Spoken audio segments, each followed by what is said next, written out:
नमस्कार, NDTV India पर आपका बहुत बहुत स्वागत है। मेरा नाम है अंकित त्यागी। इस वक्त आप सवाल इंडिया का देख रहे हैं। सोमवार को शेयर बाजार ने, क्योंकि कल जब हिंडनबर्ग की रिपोर्ट आई थी उसके बाद सबकी निगाहें इस बात पर टिकी हुई थी कि आज शेयर मार्केट किस तरीके से इस पूरी रिपोर्ट के बाद रिएक्ट करता है। तो सोमवार को शेयर बाजार ने बताया कि हिंडनबर्ग रिपोर्ट का उस पर कोई खास असर नहीं हुआ है। कल ही सेबी ने निवेशकों को किसी घबराहट से बचने की हिदायत दी थी। आज शेयर बाजार में शुरू में कुछ गिरावट दिखी, लेकिन जल्द ही वह उससे उबर गया। दिन खत्म होते होते सेंसेक्स करीब 69,639 अंकों पर बंद हुआ। शुक्रवार के मुकाबले बस 57 अंक नीचे, जबकि निफ्टी 24,347 पर बंद हुआ, जो कि अगर शुक्रवार के हिसाब से देखें तो सिर्फ 20 अंक नीचे है।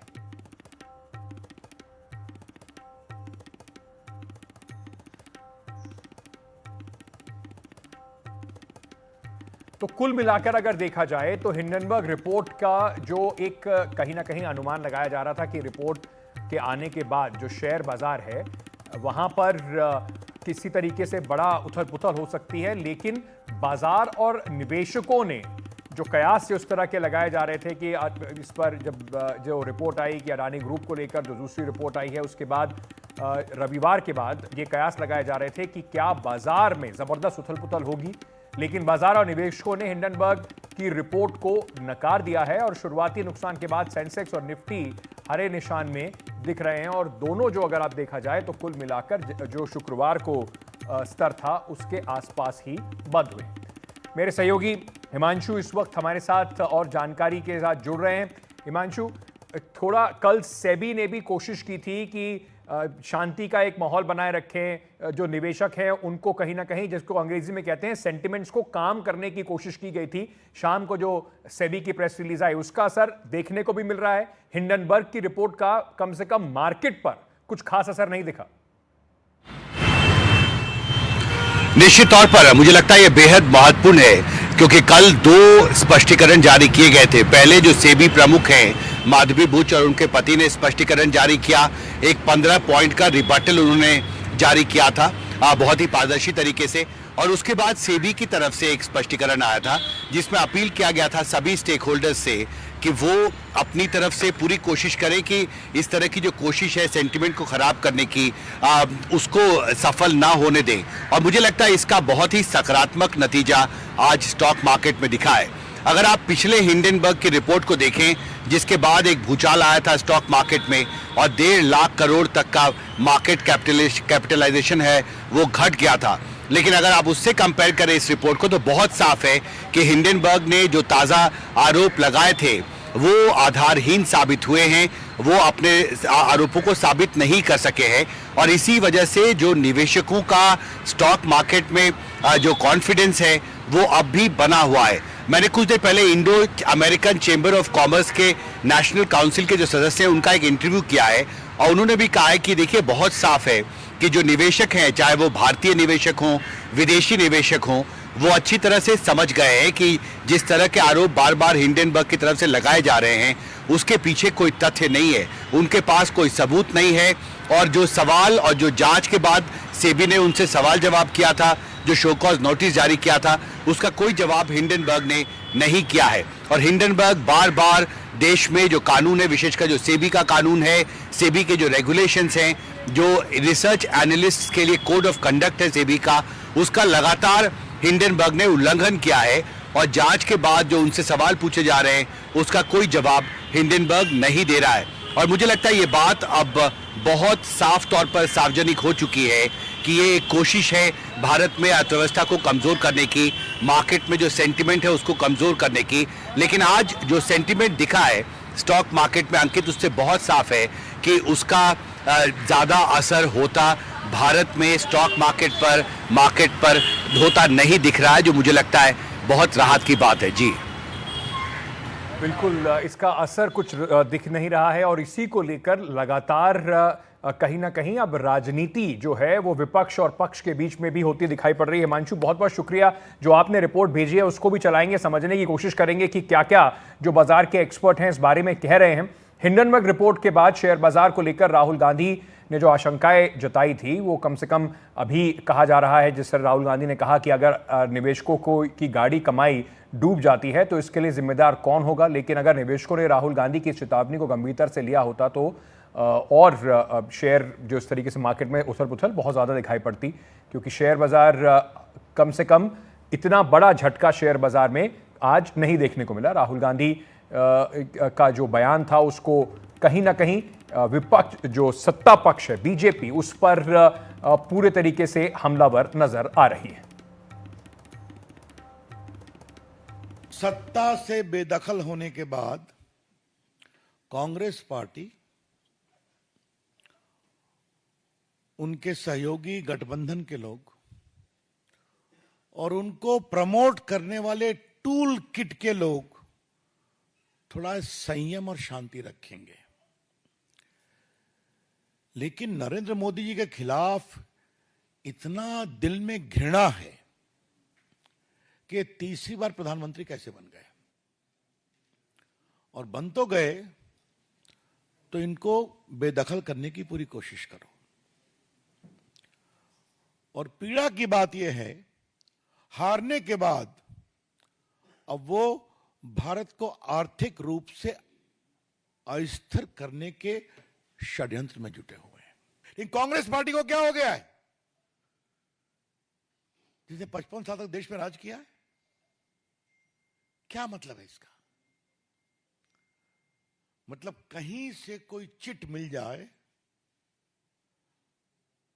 कांग्रेस पार्टी की पॉलिटिक्स में एक टूलकिट पॉलिटिक्स है, दूसरा है चिट पॉलिटिक्स। परीक्षा में तो चिट मिलती है, कार्रवाई भी हो रही है, लेकिन कांग्रेस पार्टी, उनके नेताओं को जो चिट मिलती है उसका क्या किया जाए? कभी राफेल की चिट मिल गई तो लगे हिंदुस्तान में घूमने, वो सुप्रीम कोर्ट से हारे, माफी मांगना पड़ा, कंटेम्प्ट हुआ उनके खिलाफ। फिर एक दूसरी चिट मिल गई, हिंडनबर्ग की पहली रिपोर्ट, वो चिट मिल गई। उसमें सुप्रीम कोर्ट ने, मैंने बताया कि 24 में 23 इंक्वायरी कंप्लीट हो गई। अब हिंडनबर्ग को जुलाई में नोटिस की गई है, तो फिर ये काउंटर प्रोडक्ट हुआ। अब ये चिट पड़ गई, जेपीसी लाओ, इंक्वायरी कराओ। मतलब भारत के पूरे स्टॉक मार्केट को क्रैश कराओ, छोटे इन्वेस्टर्स के पूंजी निवेश को समाप्त कराओ, भारत में कोई आर्थिक निवेश न हो विदेश का, एफआईआई और एफडीआई, वो सबको रोको। Because Indian investment scenario is not a safe position. ये है इनकी सोच।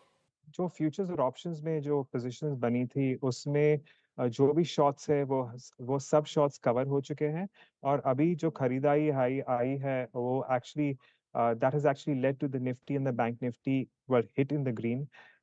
शुरू में ऑफ कोर्स निफ्टी और सेंसेक्स में हमें एक कमजोरी देखने को मिली, लेकिन वो जो कमजोरी थी जो ओपनिंग में थी उसमें खरीदारी आई है, और इवेंचुअली हमने देखा है कि काफी सारे वॉल्यूम्स के साथ हमने इन मार्केट्स में वो इम्प्रूवमेंट देखा है, और अभी तो निफ्टी और सेंसेक्स दोनों अपने डेज हाई पे है। अब आगे जैसे संघाई जी ने बताया है कि इंटरेस्ट रेट्स फोकस में रहेंगी और इंडिया की इकोनॉमी फोकस में रहेगी। हम अर्निंग्स के लास्ट लेग में हैं, तो अपना जो प्रॉफिटेबिलिटी अपनी कंपनीज की है उस पे ज्यादा फोकस होगा, और ऐसा लग रहा है कि हिंडनबर्ग के जो एलिगेशंस है उसे फिलहाल मार्केट्स इग्नोर कर रहे हैं, और उन एलिगेशंस को सरका दिया गया है, क्योंकि बहुत ही स्ट्रांग रिएक्शन आया है सेबी और सेबी चीफ से। और फिलहाल जो भी मार्केट पार्टिसिपेंट्स है उनका भी यही कहना है कि जो हिंडनबर्ग के एलिगेशंस है उसमें बहुत इतना सारा दम नहीं है, और इसी के वजह से हम मार्केट्स में अपना काफी स्ट्रेंथ अभी देखने को देख पा रहे हैं। तो इस पर लगातार जिस तरीके से आप देख रहे हैं कि कैसे इस पर राजनीति भी हो रही है, जाने माने वकील मुकुल रोहतगी ने इस मामले पर कहा है कि हिंडनबर्ग की कोई विश्वसनीयता नहीं है। Hindenburg as an entity has no credibility at all.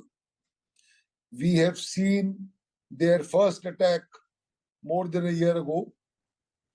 The idea is to create a sensation, create instability in the stock market, create a volatile situation, and then try and make a profit out of that by short selling, etc. And that is their avowed object. They picked on the Adani Group.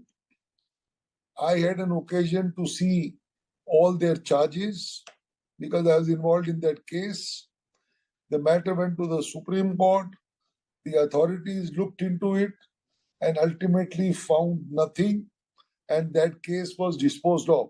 Sir, ये Hindenburg की जो report आई है, इसके ऊपर आप क्या कहेंगे? देखिए, ये कोई पहली बार तो नहीं है। इसके पहले इस हिंडनबर्ग की रिपोर्ट को ऑलरेडी सुप्रीम कोर्ट ने अपने प्रीवियस जजमेंट में जितने इसके कन्फ्यूजन है उसको सेटल कर दिया है। सुप्रीम कोर्ट ने उस जजमेंट में भी बहुत क्लियर कट वे में बोला था कि इस टाइप के जो रिपोर्ट्स होते हैं वो मार्केट में कन्फ्यूजन क्रिएट करते हैं और अल्टीमेटली ये कन्फ्यूजन जो है आम लोगों के इन्वेस्टमेंट को डिस्टर्ब करता है, तो ये बहुत अच्छी बात नहीं है। तो सर, ये जो रिपोर्ट है कानूनी रूप से देखें तो कितनी इसको सॉलिड रिपोर्ट माना जा सकता है? एज ऑफ नाउ तो अगर हम आपको एक बात बताएं कि जो चीज़ें डॉक्यूमेंट्स बाहर आई हैं और जो एक्सप्लेनेशन सेबी के चेयरपर्सन का आया है उसमें कहीं कोई ऐसे टैंजिबल एविडेंस नहीं है जहां पे सरकार को या फिर सेबी को कोई ऐसी बहुत चिंता का विषय बन सकता है, क्योंकि इसमें कोई प्राइमा फेसाई एविडेंस ऐसा नहीं है कि देयर इज़ ए कॉम्प्लिसिटी या फिर कॉन्फ्लिक्ट ऑफ इंटरेस्ट आ रहा है। Devendra Chouksey MD KRCSS private limited के इस वक्त हमारे साथ इस पूरे मामले पर और चर्चा करने के लिए जुड़ रहे हैं। देवेंद्र जी, बहुत बहुत शुक्रिया हमारे साथ जुड़ने के लिए। सबसे पहले मैं आपसे पूछना चाहूँगा और समझना चाहूँगा, ये आज जिस तरीके का मार्केट का रिस्पॉन्स दिखाई पड़ा, तो क्या ये मान के चला जाए मार्केट ने इस रिपोर्ट को बिल्कुल दरकिनार कर दिया है, इसका कोई असर नहीं है मार्केट के ऊपर? देखिए, एक तो सबसे पहली बात है कि हिंडनबर्ग का जो ये रिपोर्ट वापस आया है, I think this has been after the unsuccessful attempt that they made against the Indian legal system, against Indian regulators. और उनके जो पहले के रिपोर्ट भी आए थे उसके अंदर I think they did not produce anything new except I think what was disclosed in the public domain. तो एक चीज हमारे मार्केट को समझ में आ गई है कि I think this kind of companies which have no intentions, I think except malafide intention, जिसके हिसाब से वो ऑपरेट करते हैं ग्लोबल मार्केट के अंदर, तो हमारे मार्केट ये समझ चुके हैं। दूसरी तरफ हिंडनबर्ग का आप देखें तो I think they are not SEC registered entity in USA as well, which means के जो कंपनी खुद ही SEC रजिस्टर्ड नहीं है, रेगुलेटेड एंटिटी के अंदर नहीं है, उसकी चीज़ का आप कितना ध्यान दोगे और वो चीज़ कितनी वक्त वो भी बताए तो उसके ऊपर आप कैसे उसको इम्पोर्टेंस दोगे। तो मेरे ख्याल से मार्केट संभल चुका है, मैच्योर्ड हो चुका है और ये चीज़ के ऊपर आई थिंक कोई ज़्यादा ध्यान नहीं देता है। हाँ, जरूर ऐसी भी कोई भी इन्फॉर्मेशन आती है तो उसके ऊपर ध्यान देते हैं, बट उसके ऊपर रिएक्ट नहीं करते। तो to a greater extent I think it is a pass as far as I think we are concern. जी, तो क्या इस रिपोर्ट के बाद जिस तरीके से हिंडनबर्ग की जो विश्वसनीयता है उसके ऊपर जब बात की जा रही है और कहा जा रहा है कि ये बहुत विश्वसनीय नहीं है, क्या आपको लगता है कि जो जिस तरीके से सेबी चेयरमैन के ऊपर अब सवाल उठाने की कोशिश की जा रही है, विपक्ष कह रहा है कि उनको रिजाइन कर देना चाहिए, जो कल सेबी ने निवेशकों के सेंटिमेंट्स को काम करने के लिए जो इस तरीके की एक पूरा स्टेटमेंट निकाला था, सेबी चेयरपर्सन ने भी निकाला था, आपको लगता है कि कहीं ना कहीं कोई सेबी के ऊपर भी संशय मार्केट को है वो सब, या नहीं बिल्कुल भी इस रिपोर्ट के बाद ऐसा कुछ भी आपको नहीं दिखाई पड़ता? मैं पॉलिटिक्स में ज़्यादा बातचीत नहीं करता हूँ, बट फिर भी एक चीज़ के ऊपर ध्यान देता हूँ कि अगर विपक्ष कहता है कि इंडिया की जो रेगुलेटरी ऑर्गेनाइजेशन है या सुप्रीम कोर्ट है या गवर्नमेंट है, उनको कोई भी आदमी का रिसर्च रिपोर्ट पब्लिश होने के साथ में रिजाइन कर देना चाहिए, तो मैं ऐसा समझता हूँ कि विपक्ष को भी मैच्योरिटी दिखानी चाहिए। अगर हिंडनबर्ग जैसी कंपनी जो US SEC के अंदर भी रजिस्टर्ड नहीं है, उसकी बात को आप मान के पूरी रेगुलेटरी सिस्टम को बेफाम ब्लेम करोगे और उसकी बात को मान के आप सुप्रीम कोर्ट को ब्लेम करोगे, उसकी बात को मान के आप कंपनियों को ब्लेम करोगे, तो ये तो कोई लिमिट नहीं हुई। आई थिंक क्रेडिबिलिटी होनी जरूरी बनती है। कोई भी आदमी कोई भी उंगली उठाए, जरूरी नहीं बनता है कि वो उंगली उठाने के साथ में सब लोग को हम जजमेंट दे देवे और उसको हम लोग यहाँ से सीधे डिस्क्वालीफाई कर देवे। So I think this is not correct approach. Having said that, I think because ये चीज मैं इसलिए बता रहा हूँ कि इंडिया की भारत की जो वेल्थ है, वो वेल्थ जो बनती है, वो वेल्थ बनती है तो उसको प्रोटेक्ट करने की जिम्मेदारी भी भारत के सर्व लोगों की होती है, इंक्लूडिंग ऑपोजिशंस की। ये वेल्थ बनाने के बाद वो वेल्थ ग्रो होने के लिए आई थिंक काफी लोग बाहर से आएंगे, असंतुष्ट होंगे, वो वेल्थ को डिस्ट्रॉय करने की मेहनत करेंगे। वो समय के अंदर I think as a country we should remain together whether we are in power और वी आर इन अपोजिशन। तो ये चीज के ऊपर मैं ज्यादा भार देता हूँ। आई थिंक मे बी ये संदेश जाना चाहिए कि आई थिंक कोई भी पार्टी हो गए, आई think they should operate with a great amount of maturity on the subject. मैं अंत में जाने से पहले आपसे ये पूछना चाहता हूं कि ये जो रिपोर्ट थी ये सेबी के ऊपर सवाल था। आपको लगता है ये कहीं ना कहीं कोशिश थी, क्योंकि सेबी ने हिंडनबर्ग को कुछ नोटिस देकर उनसे कुछ क्लैरिफिकेशंस मांगे थे जो उनकी पहली रिपोर्ट आई थी। आपको लगता है कहीं ना कहीं ये एक ध्यान भटकाने की कोशिश थी? और दूसरा जो एक सवाल लोग पूछ रहे हैं कि जिस तरीके से जो इन्वेस्टमेंट की इसमें बात की गई है, IIFL में इन्वेस्टमेंट की जो बात की जा रही है माधवी जी के द्वारा, क्या आपको लगता है कि पूरे डिस्क्लोजर इसमें किए गए हैं, मतलब वो बिल्कुल जिस तरीके से उन्होंने अपना स्टेटमेंट में कल कहा कि वो उस दौरान एक प्राइवेट सिटीजन थी और अभी भी अगर कोई इसके ऊपर उनसे कोई सवाल पूछेगा तो वो समाने के सारे पेपर्स देखने लगाने को तैयार हैं, तो आपको लगता है कि कहीं ना कहीं एक ध्यान भटकाने की कोशिश थी? और क्या डिस्क्लोजर्स पूरे करे गए सेबी चेयरमैन द्वारा और उनका जो जिसको कहा जा रहा है अबव बोर्ड है उनकी इंटेग्रिटी? आई थिंक काफी हद तक सेबी और इंडिविजुअल्स ऑफ सेबी ने क्लैरिफिकेशन दे दिया है कि उसके ऊपर ज्यादा कोई टिप्पणी करना मीनिंगफुल नहीं है। बिकॉज आई थिंक जो अपने कायदे के साथ में काम होता है वो हिसाब से उन्होंने काम किया है, उन्होंने डिस्क्लोजर भी दिया है। अगर बात ये बनती है कि I think whether Hindenburg has replied to SEBI's notice, जो उन्होंने ये नोटिस नहीं देना जरूरी समझा है, तो दैट मीन्स कि उनके इंटेंशन गलत है। अगर आप सही हो तो इंडियन कोर्ट में आके आपका केस फाइल कीजिए, इंडियन कोर्ट में आके अंदर आपको जिसके ऊपर भी आपको सवाल उठाना है तो सवाल उठाइए, और जो नोटिस आपको भेजी गई है उसके आप आंसर दीजिए। अगर आप SEC के अंदर भी रेगुलेटेड नहीं हो तो फिर उसके लिए है दूसरी तो कोई बात नहीं कर सकते, because you are a non regulated entity, you are questioning the regulated entity. जो एंटिटी रेगुलेटेड ही नहीं है और दूसरी रेगुलेटेड एंटिटी को क्वेश्चन कर रही है, आई थिंक उसका तो कोई मीनिंग ही नहीं सब होता है। तो मैं तो ये चीज के ऊपर ज्यादा भार नहीं देना चाहता। बहुत बहुत शुक्रिया सर हमारे साथ जुड़ने के लिए और इस पर अपनी जो प्रतिक्रिया है वो हमारे दर्शकों तक पहुंचाने के लिए। वहीं हिंडनबर्ग की दूसरी रिपोर्ट का शेयर मार्केट पर जिस तरह से मैंने आपको बताया कि कुछ असर दिखाई नहीं पड़ा। NDTV से बात करते हुए Indo American chamber of commerce case जो सुनील जैन हैं, उन्होंने कहा कि हिंडनबर्ग ने जो आरोप लगाए हैं वो साबित नहीं कर पाए। साथ ही उन्होंने सवाल उठाया कि हिंडनबर्ग का कोई दूसरा लिंक तो नहीं है। हिंडनबर्ग मामले पर बात करने के लिए मेरे साथ हैं Indo American chamber of commerce की नेशनल काउंसिल के सदस्य सुनील जैन। पहला सवाल ये है कि हिंडनबर्ग मामले में क्या बड़े सवाल खड़े हो रहे हैं, क्योंकि आप अमेरिकी अर्थव्यवस्था को, अमेरिकी कंपनियों के काम करने को, अमेरिकन इन्वेस्टर्स की दुनिया को समझते हैं, क्या बड़े सवाल खड़े हुए हैं हिंडनबर्ग? मेरा ख्याल इस बार पिछली तरह की तरह the response has been very muted, क्योंकि मेरी जो समझ है, जितनी भी समझ है, उसके हिसाब से जो एलिगेशन उन्होंने लगाए हैं they can not be substantiated. एक प्रिंसिपल होता है जो लोग समझते हैं कि transparency and arms length transactions होनी चाहिए, और जहां तक मैंने अभी तक समझा है तो सेबी चेयरमैन और जो भी उनके जानकार हैं उन्होंने हर वो प्रोसेस फॉलो किया जो एक उनके ओहदे पे होने के लिए जरूरत है। जो भी ट्रांजैक्शंस आज हिंडनबर्ग दे रहा है वो 2018 से पहले की बात कर रहा है, उसका आज के इससे कोई लिंक ही नहीं है, and that is the reason कि this charges are not sticking. Hindenburg for the best of their understanding ये सब क्यों कर रहा है, और खास करके अडानी ग्रुप के अगेंस्ट, इसका जवाब जरूरी हमें मांगना चाहिए कि आपको ऐसा बार बार करने से या तो आपको कमाई हो रही है, बट अगर अनसब्सटेंशिएटेड क्लेम्स आप दे रहे हो, it is not good for their reputation also. आज की डेट में बहुत सारे जियोपॉलिटिकल प्रोजेक्ट्स हैं जो वर्ल्ड में चलते हैं, जैसे कि Adani has got over the Haifa port in Israel, our honorable Prime Minister announced the Indo-Middle East Europe corridor, which is in direct competition to BRI of China. तो कहीं ना कहीं आदमी के मन में और दिमाग में सवाल उठते हैं कि हिंडनबर्ग का कहीं कुछ दूसरा लिंक तो नहीं है।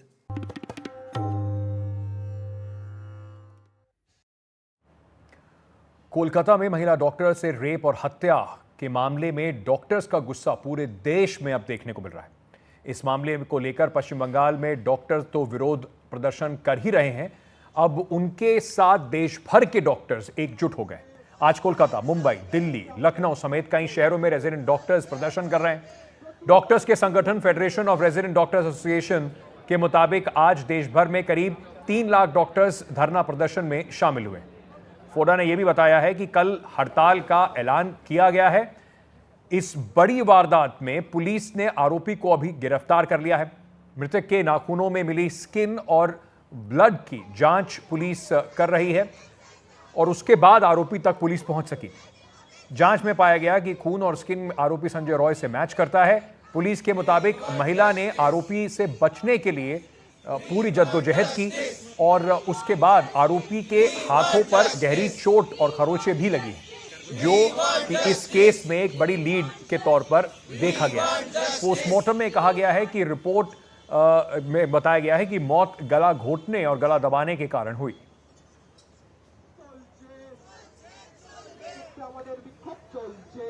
वहीं पश्चिम बंगाल की मुख्यमंत्री ममता बनर्जी ने आज रेप और मर्डर के पीड़ित परिजनों से, जो महिला है उसके परिजनों से बातचीत की, उनसे मिलने पहुंची। इस बड़ी वारदात के खिलाफ पश्चिम बंगाल में सियासी जो पारा है वो भी ममता बनर्जी के सरकार के खिलाफ चढ़ा हुआ है। बीजेपी और वाम दलों ने इसका तीखा विरोध किया है।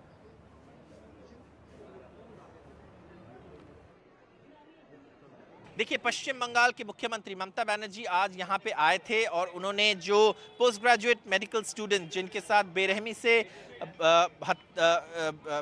बलात्कार और हत्या की गई है, उनके परिवार से आज आकर मुख्यमंत्री ने मिले और मुख्यमंत्री ने उनको आश्वासन दिया कि पुलिस पूरी तरीके से इस केस को जल्दी से जल्दी इस केस की जांच खत्म करने पर लगे हुए हैं। लेकिन उसके साथ साथ पश्चिम बंगाल के मुख्यमंत्री ने ये भी कहा कि अगर पुलिस की जांच रविवार तक खत्म नहीं होती तो उन्हें वो खुद इस केस को सीबीआई के हाथ सौंप देंगे।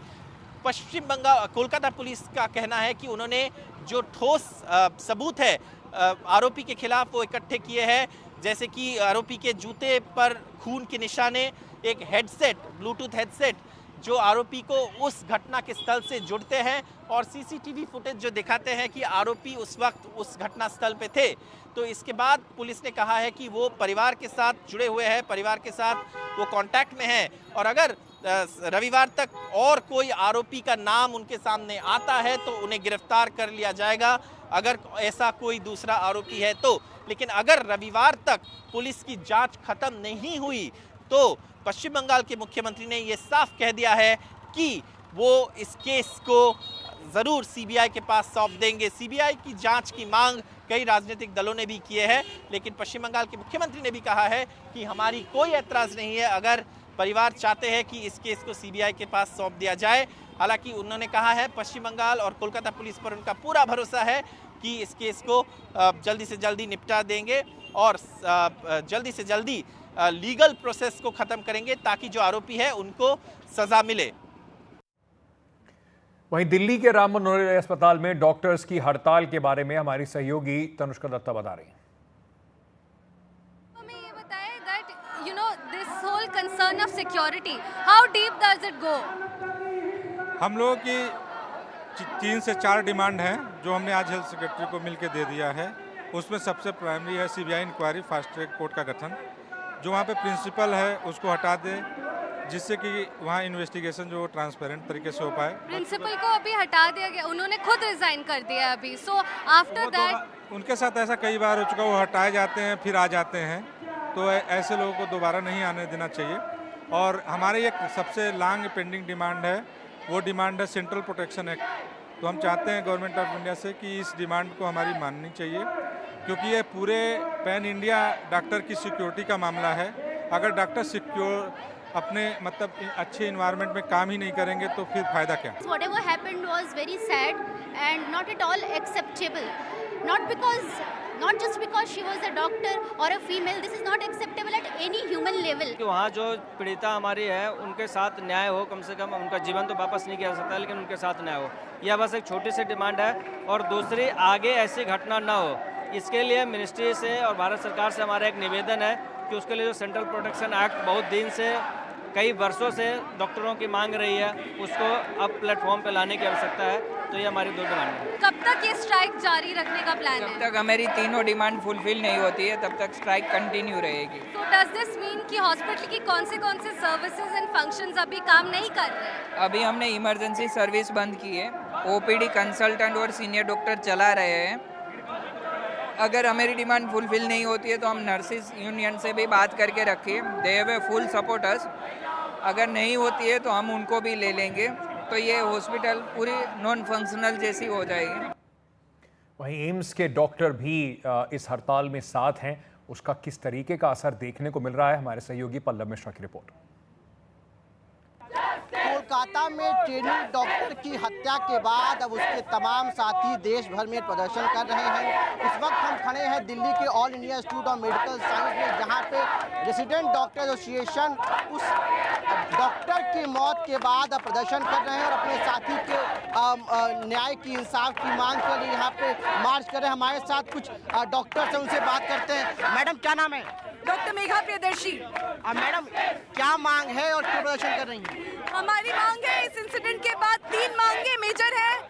एक, सीबीआई इंक्वायरी हो इस पे जल्द से जल्द। जो भी एडमिनिस्ट्रेटिव आर्टिकल के हैं जिन्होंने ऐसे रेप और मर्डर को सपोर्ट किया, उनको निकाला जाए।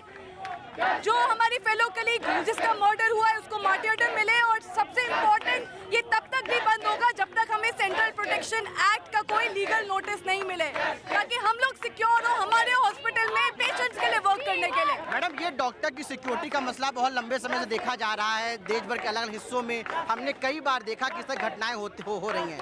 आप लोग इसको लेकर क्या एक्शन प्लान कर रहे हैं इस मामले के बाद? अब हम लोगों ने अपने डिमांड्स में हम लोग का सेंट्रल प्रोटेक्शन एक्ट का डिमांड रखा है, वो भी हमारा पूरा करा जाना चाहिए। डॉक्टर्स को पेशेंट्स भगवान समझ के और हॉस्पिटल को मंदिर समझ के आते हैं। अगर वहाँ पे हम doctors as a staff safe नहीं है तो हम अपने पेशेंट को कोई सेफ्टी, कोई इंश्योरेंस नहीं दे सकते।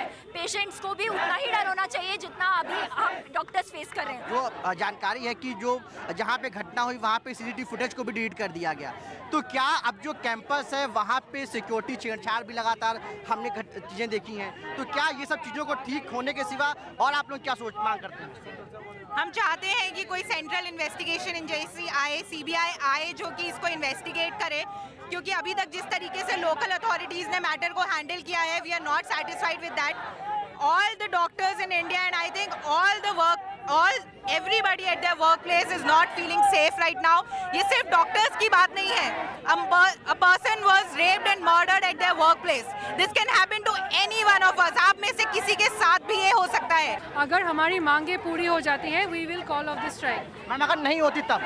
नहीं होती तो further decision for indefinite strike है। जब तक हमारी मांगे पूरी नहीं होगी तब तक। तो देखिए, ये रेजिडेंट डॉक्टर्स हैं जो यहाँ पे अपने साथी डॉक्टर्स की मौत के बाद उसके न्याय की मांग कर रहे हैं। और इनका कहना है कि डॉक्टर्स जो है लोगों की सेवा करते हैं और उसके बावजूद उनको इस तरह की घटनाओं का सामना करना पड़ता है। अब इनका कहना है कि इनके साथी को शहीद का दर्जा दिया जाए, पूरे मामले की सीबीआई जांच हो और इनके लिए सेंट्रल प्रोटेक्शन एक एक्ट बने डॉक्टर्स के लिए, ये मुआवजे की मांग कर रहे हैं। उनका सिर्फ एक कहना है कि जब तक इनके साथी को न्याय नहीं मिलता, इन लोगों की मांगें पूरी नहीं होती और इनको सुरक्षा के पुख्ता आश्वासन नहीं मिलता, तब तक इनका जो स्ट्राइक है वो जारी रहेगा। नई दिल्ली से कैमरामैन संजय के साथ पल्लव मिश्रा, एनडीटीवी इंडिया।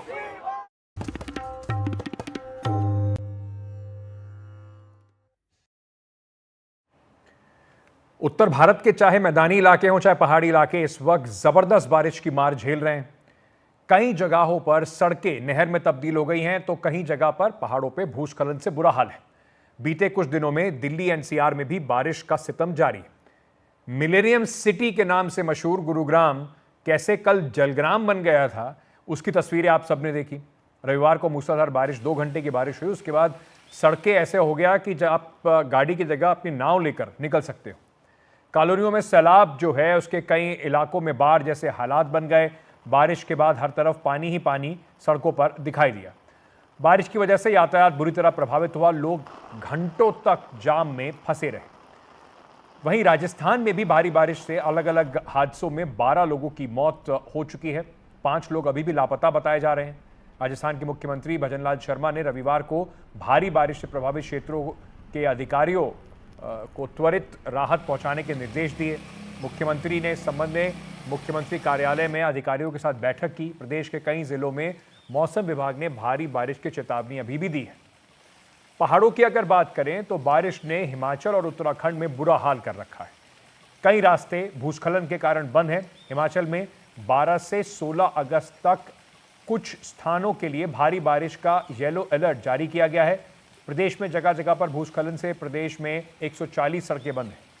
वहीं उत्तराखंड में चमोली से बद्रीनाथ हाईवे पर पहाड़ दरकने से सड़क पर टूटे हुए पेड़ और मलबे की वजह से जाम लगा हुआ है। लैंडस्लाइड के कारण हाईवे को खोलने की कोशिशें लगातार जारी हैं। जिला प्रशासन ने रास्ते में फंसे लोगों को सुरक्षित जगहों पर पहुंचने के लिए लगातार मदद पहुंचाने की बात कही है।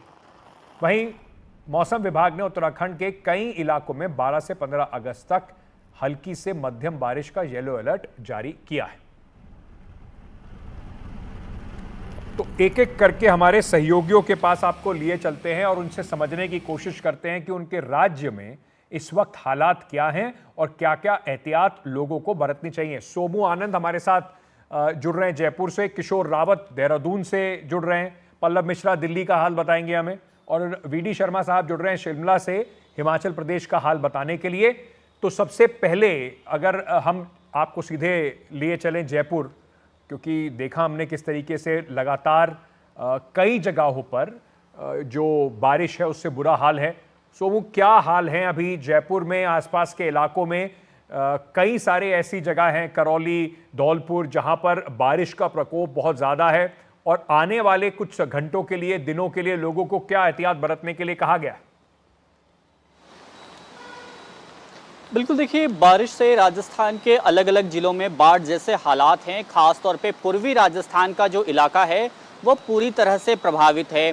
मौसम विभाग ने अलर्ट जारी कर ये बताया है कि अगले 5 से 6 दिनों तक पूर्वी राजस्थान के कई जिलों में भारी बारिश हो सकती है। जयपुर में की अगर बात करें तो जयपुर में भी सड़कें जो है वो तालाब जैसी दिखाई दे रही हैं और जाहिर तौर पे बड़े पैमाने पे जान माल का भी नुकसान हुआ है। पूरे राजस्थान की अगर बात करें तो पिछले 48 घंटों में करीब 30 लोगों की जान जो है बारिश के बाद हुई अलग अलग दुर्घटनाओं में गई है।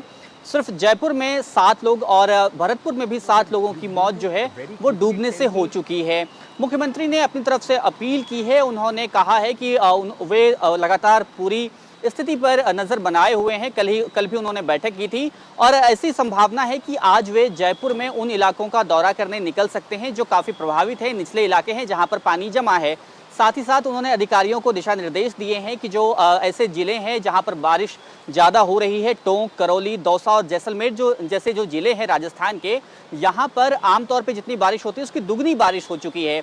और कमोबेश पूर्वी राजस्थान के लगभग सभी जिलों में, सिर्फ दक्षिण राजस्थान के 3 जिलों की बात अगर हम छोड़ दें, डूंगरपुर, बांसवाड़ा और उदयपुर, उसके अलावा जयपुर समेत पूर्वी राजस्थान के जो ज़्यादातर जिले हैं वहाँ पर 50 से लेकर के 100% तक अधिक बारिश हुई है। तो जाहिर तौर पे बारिश इतनी बड़े पैमाने पे हुई है, उसके बाद नगरीय व्यवस्था भी इतनी खराब थी कि अब लोगों को खासी परेशानियों का सामना करना पड़ रहा है। मुख्यमंत्री हो सकता है अभी प्रभावित क्षेत्रों का दौरा करने के लिए निकलेंगे और अभी उन्होंने वीडियो जारी कर लोगों से थोड़ी एहतियात बरतने की अपील की है, क्योंकि कल ही कानोता में, जयपुर के पास जो कानोता डैम है, वहां पर 5 दोस्त जो घूमने गए थे उनकी डूबने से मौत हुई थी। अलग अलग जगहों पर ऐसी लापरवाहियों की वजह से डूबने की जो खबरें आई हैं, उसके बाद मुख्यमंत्री ने लोगों से एहतियात बरतने की अपील की है। साथ ही अधिकारियों का आवश्यक दिशा निर्देश भी जारी किए हैं। ठीक है, तो अधिकारियों को निर्देश दिए गए हैं, थोड़ा आप भी सतर्क रहिए। मौसम विभाग की जो राजस्थान में चेतावनी है उसके साथ देखते हुए निकले, क्योंकि बड़ी मुश्किल में आप फंस सकते हैं अगर जिस तरीके की बारिश हो रही है।